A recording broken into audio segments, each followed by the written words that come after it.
Every F-35 fighter jet requires roughly 920 pounds of rare earth materials. Every guided missile, every submarine sonar array, every satellite in orbit above you right now depends on a class of 17 elements most Americans cannot name. For the past 3 decades, the United States has purchased nearly all of them from one country. China controls over 60% of global rare earth mining. But mining is not where the real power lies. China controls 87% of rare earth processing. That means the metals inside American weapons, American electric vehicles, American wind turbines, and American medical devices pass through Chinese chemical plants before they ever reach an American factory floor. This is the most dangerous supply chain dependency in the Western world.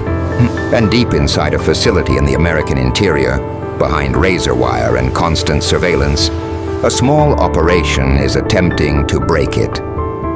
You will not find this place on Google Maps with any useful detail. There are no company signs visible from the road, no press tours, no investor open houses.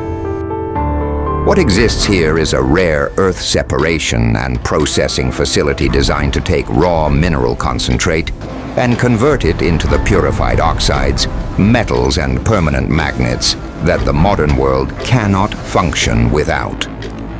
The Department of Defense has quietly invested hundreds of millions of dollars into facilities like this one. The reasoning is simple.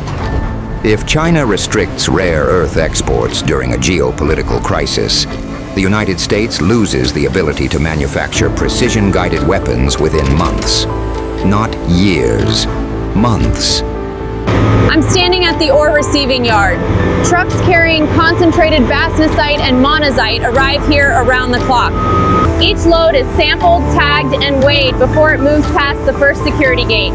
Nothing enters this facility unverified. The raw concentrate that arrives looks unremarkable. A dark, reddish-brown powder, sometimes almost black, depending on the source geology. It contains trace amounts of cerium, lanthanum, neodymium, praseodymium, dysprosium, and terbium, among others. These elements do not exist in neat, separable layers. They are tangled together at the atomic level, bound in mineral structures that require extreme chemistry to pull apart. That is the fundamental problem. Mining rare earths is difficult. Separating them is 10 times harder. The first stage is crushing and grinding. The concentrate is fed into ball mills that reduce the material to particles finer than talcum powder, 60 microns or less. At this grain size, the mineral surfaces become chemically accessible. The powder then moves to the acid leach circuit. Hydrochloric acid, heated to near boiling, dissolves the mineral matrix and liberates the rare earth elements into solution. The liquid that results is a murky, amber-colored cocktail containing every rare earth present in the original ore, along with dozens of unwanted impurities: iron, thorium, uranium, calcium, all of it suspended in corrosive acid. The acid leach zone is behind a sealed containment wall. Even from 30 feet away, the heat hits you. Workers here wear full chemical suits, respirators, and dosimeters. The air monitoring system runs 24 hours a day. What follows is the most technically demanding step in the entire rare earth supply chain: solvent extraction. This is where China built its monopoly. Not in the mines, in the chemistry. Rare earth elements are chemically almost identical to one another. Their atomic radii differ by fractions of a picometer. Separating neodymium from praseodymium, or dysprosium from terbium, requires hundreds of sequential liquid-liquid extraction stages. Imagine a series of mixer-settler units, each one a steel vessel, where an organic solvent selectively pulls one element out of the acid solution, then releases it into a fresh stream on the other side. Each pass through a mixer settler achieves only a tiny increment of purity. To reach 99.5% pure neodymium oxide, the solution may pass through 250 individual stages. The process takes weeks. The separation hall at this facility stretches over 400 feet. Rows of mixer settlers connected by miles of acid-resistant piping. The organic solvents used here are flammable, toxic, and expensive. Di-2-ethyl-hexyl phosphoric acid, tributyl phosphate, kerosene-based diluents. A single miscalculation in solvent ratio can contaminate an entire production run worth millions. Quality control labs test the output of every 10th stage, right around the clock. I'm inside the separation hall now. The noise is constant. Pumps and agitators running at every station. There are over 200 mixer settler units in this single room, each one calibrated to extract a specific element at a specific concentration. Once the individual rare earth oxides reach target purity, the process branches depending on the end customer. Cerium and lanthanum, the most abundant, move to catalyst and glass polishing markets. But the high-value path leads to neodymium and praseodymium, the elements that make permanent magnets possible. These oxides are converted to metal through molten salt electrolysis. The oxide is dissolved in a fluoride bath heated above 900 degrees Celsius. Electrical current passes through the melt, reducing the oxide to liquid metal that collects at the cathode. The metal is cast into ingots. Each ingot is assayed, stamped, and logged into a chain of custody system. But a neodymium ingot is not yet a magnet. The ingot must be alloyed with iron and boron in precise ratios, then strip cast into thin flakes, and hydrogen decrepitated to fracture the crystal structure, jet milled into single crystal powder, aligned under a powerful magnetic field, compacted, sintered at over 1,000 degrees Celsius, and finally machined to tolerances measured in microns. A finished neodymium iron-boron magnet, smaller than a quarter, can hold over 1,000 times its own weight. These magnets spin inside the motors of every electric vehicle on the road.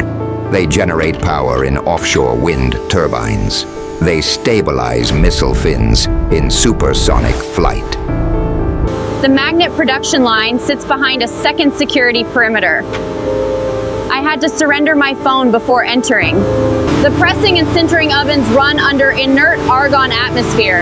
Any oxygen contamination would ruin the entire batch. Female reporter, the magnet production line sits behind a second security perimeter. I had to surrender my phone before entering. The pressing and sintering ovens run under inert argon atmosphere.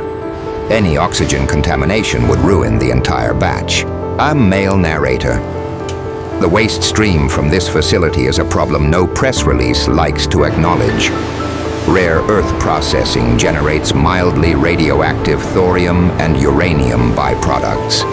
These must be handled under Nuclear Regulatory Commission oversight.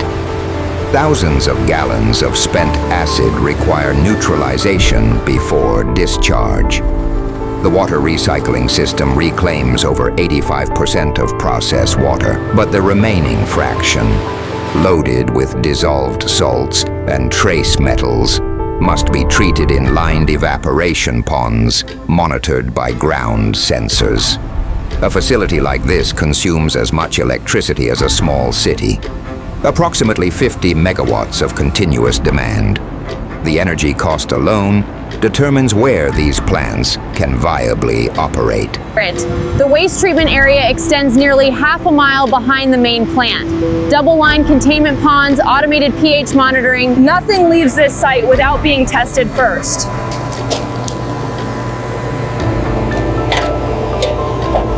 This is why China dominates this industry. Not because Chinese engineers are smarter, not because Chinese geology is richer, because for 30 years, China was willing to absorb the environmental cost, the regulatory complexity, and the capital intensity of rare earth chemistry while the rest of the world looked away. American mines closed. American process engineers retired or moved into oil and gas. American solvent extraction knowledge quietly atrophied. An entire generation of industrial capability vanished. By the time Washington recognized the strategic exposure, China had already locked down the global supply chain from crushed ore to finished magnet. The economics are severe. The global rare earth market is valued at roughly $12 billion per year.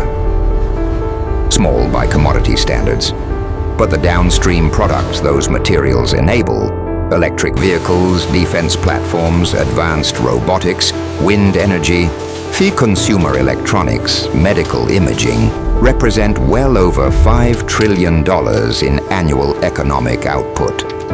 Control the $12 billion choke point, and you exert leverage over the $5 trillion economy that depends on it. Beijing understood this arithmetic decades before Washington did. Facilities like this one represent a fragile attempt at reversal. The Department of Energy has funded pilot programs. The Pentagon has signed off-take agreements guaranteeing purchases. Private capital is arriving cautiously, but standing up a full rare earth supply chain on American soil, from raw ore to finished magnet, takes a minimum of 7 to 10 years. That assumes permits, chemistry, talent, pipelines, and capital all cooperate simultaneously.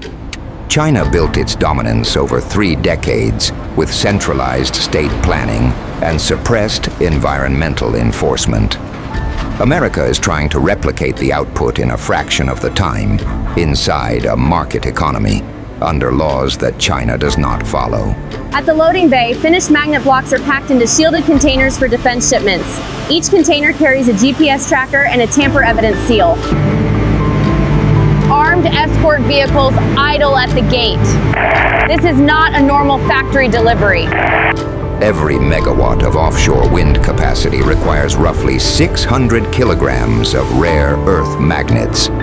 Every Virginia-class submarine carries several tons of rare earth alloys across its propulsion, sonar, and guidance systems. Every advanced military drone, every satellite reaction wheel, every next-generation phased array radar assumes a functioning rare earth supply. Cut that supply, and the production lines do not slow down. They stop entirely. This facility is not simply a factory. It is an insurance policy against industrial paralysis. It is a signal that the United States has recognized, perhaps too late, that the next great power confrontation will not announce itself with a missile launch or a naval blockade.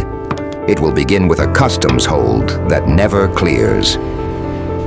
An export license quietly revoked on a Friday afternoon in Beijing. A container ship that changes course mid-ocean and never docks at Long Beach. When that day arrives, the only question that will matter is whether a facility like this one can produce enough material fast enough to keep the critical machinery of American industry and defense turning. The honest answer right now is not yet. The chemistry works, the engineering is proven, but the scale is not there. And the other side has a 30-year head start in a race America is only beginning to run.